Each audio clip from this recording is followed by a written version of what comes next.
YouTube anime lovers, Anti-Magic Academy, episode 6. So, let me, rewind it a little bit. Episode 5, basically it's this crazy witch that started off a rumor, and, a platoon captain calls Otori, basically tells her the situation. Um, Obviously all of her members, like except for one, died because of this witch. And her powers is devouring minds. Tori thinks it's basically a rumor, basically a folktale. And she kind of hints at Tori like, isn't it funny that the executive, the new guy that came to our school, came a month ago when that's the same time my comrades fell.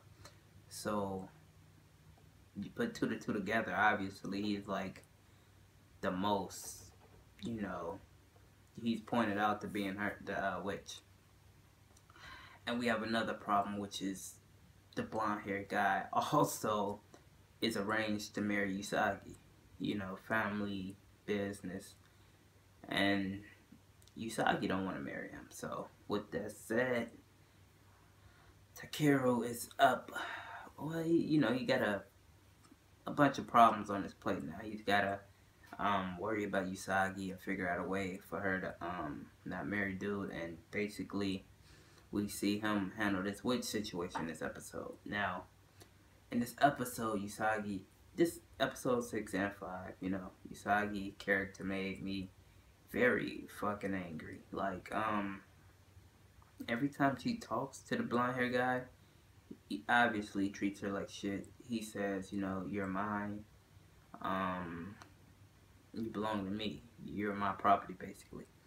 And every time, he says something to her, she'd like break down on her knees crying. Now, my thing is, have some respect for yourself. Nobody is going to protect and fight for you if you don't fight for yourself.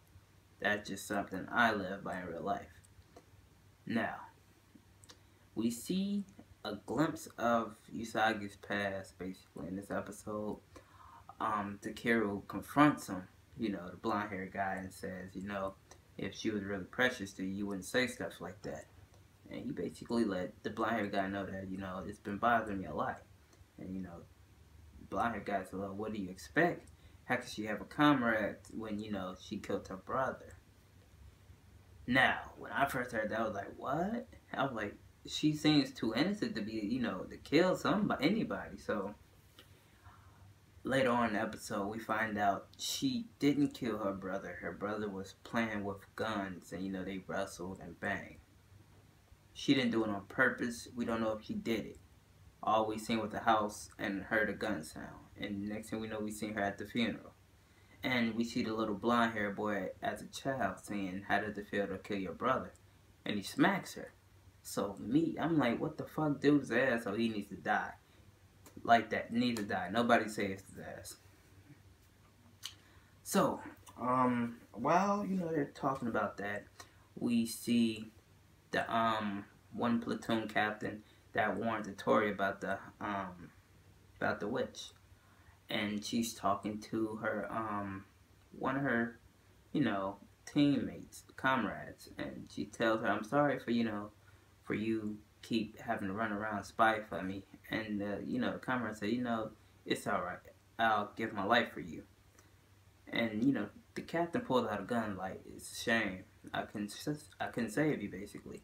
Because she wouldn't have never said that. She would have said, I want to be a spy anyway. The jig is up. The witch is obviously her comrade. And in this episode, we see the witch has horrible fucking acting skills. Like, none whatsoever. So, obviously they shoot each other. The witch ends up winning that battle. But the platoon captain doesn't die. She has a bulletproof vest. She calls Takeru to let him know about the situation. Meanwhile, the witch in the comrade's body runs off with Tori to go arrest the blonde-haired guy. With that said, Tori falls into a trap because she actually ran into the witch, and the witch is like Now I'm going to take over a Tory body, which he did. Now, this is a lot going on, so bear with me. So after that, basically, Takiro tells Mari to stop the magic circle. Like the blonde hair guy had kids drawing a big old like decorating, which is actually like a magic spell for you know, the super witch. So it was kind of weird because kids were just drawing white lines and stuff, and I'm like, wouldn't they be drawing something else? Like, why wouldn't they be worried? Like, what the hell is this? But he had Mari take care of that, and he went to save, you know, Usagi. So Usagi, you know, wakes up and sees the blonde haired guy over her, and it's just like, what the fuck? And he's like, it's our wedding night, so I'll be gentle. So I'm like, what the fuck? I'm like, is he really gonna rape her? Because it took a little too long for Takiro to come save her. With that said, I didn't know the blonde haired guy is a relic user. But obviously we see him lose. You know, he lose and pisses his pants. He's obviously a bitch. And the witch showed that when she kind of choked him up in, you know, a few scenes back. And, you know, he pisses his pants and Takiro walks off. I was highly pissed about that. I'm like, you're not going to kill him? Really? You're not going to kill him? And even Lapis said it. She was like, you're not going to finish him? He's like, he doesn't deserve it. I mean, you know, he's not worth killing. I'm like, the fuck he is. So with that said, he go and, you know, go after the witch, which is Atari. And Atari actually comes up to Mari while she's destroying the, you know, the little spell circle. And, you know, she's like, are you okay? I was worried about you. And once again, you know, the witch has bad acting skills. Mari's like, you really need to work up your acting skills. That bitch would never be worried about me. I was like, damn. I like Mari. She's probably the realest one in the show. But long story short, you know, Takiro comes up, try to save the day.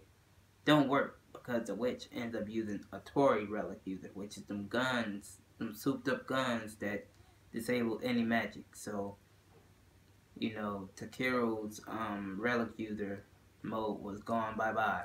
Not for good, but just for the moment. So now it's just him versus her. And with that said, you know, gotta find out that girl name. The other member on their team, you know, the one that's always giving out the information, gave Usagi a blue and red pill. One of them is to like disembody the witch from, you know, Otori's body. The other one is to kill the witch when she's disembodied. So Otori gets there, and it's just, you know, Otori and Takiro, and you know they're saying, Usagi, the witch basically took control of Takiro. And, you know, they're just kind of trying to confuse her to shoot the wrong person. And Takiro says, we trust you. Shoot both of us. Which is probably like the most, you know, realistic thing to do.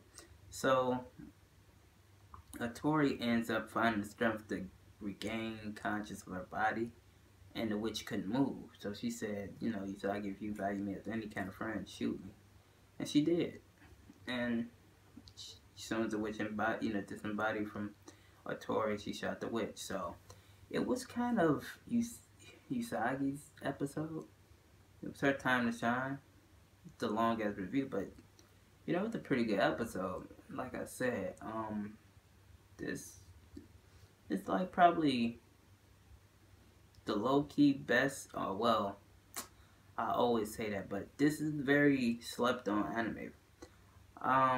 We all know we got the Asterisk War, which stands out clearly as one of the best animes in this season. If it wasn't for Noragami or Sarah for the End, then obviously the Asterisk War would be the best anime this season. But with that said, YouTube, that's episode 6. If you guys are not watching this, please go watch it. This is a dope anime. Most anime lovers would would like. So yeah, peace out, YouTube.